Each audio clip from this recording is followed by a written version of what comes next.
2 مارچ 2024 خیبر پختونخوا کا میدان گرم تھا اور عمران خان کے سب سے جنگجو سپاہی علی امین گنڈاپور اقتدار کی مسند پر بیٹھ چکے تھے۔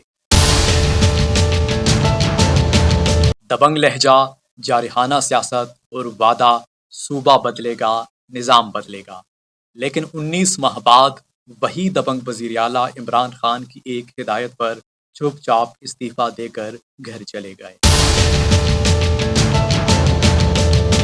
گنڈاپور نے آتے ہی دھواں دار فیصلے کیے، صحت انصاف کارڈ بحال، billion tree plus launch, solar scheme کا اعلان اور وعدہ بدعنوانی برداشت نہیں کروں گا۔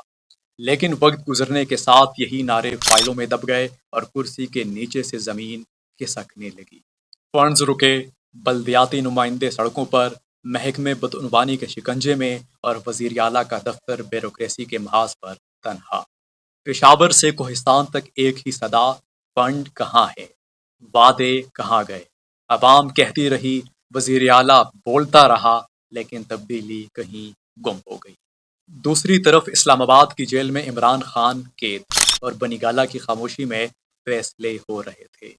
گنڈاپور کی حکومت چل رہی تھی، مگر فیصلے کہیں اور سے آ رہے تھے۔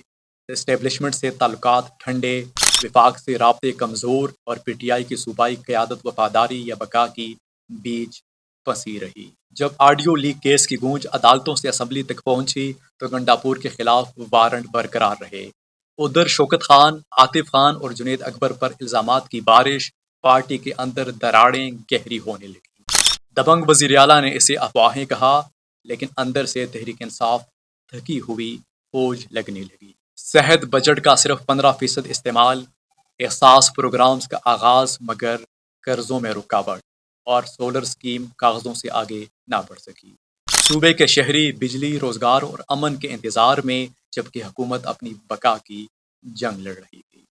پھر آیا وہ حکم، عمران خان کی جیل سے ہدایت، علی امین وقت آ گیا ہے۔ 8 اکتوبر 2025 گنڈاپور نے استعفیٰ دیا اور سہیل آفریدی کو نیا وزیر اعلیٰ نامزد کیا گیا۔ سیاسی پنڈتوں کے مطابق یہ مرض کی دوا نہیں بلکہ نظام کا نیا تماشا ہے۔ علی امین گنڈاپور کا دور یاد رکھا جائے گا، وعدوں، دبنگ بیانات اور شکست خوردہ اصلاحات کے طور پر۔ انہوں نے لڑنے کی کوشش کی، مگر بیوروکریسی، بحران اور قید میں بیٹھے لیڈر کی خاموشی، سب کچھ نگل گئی۔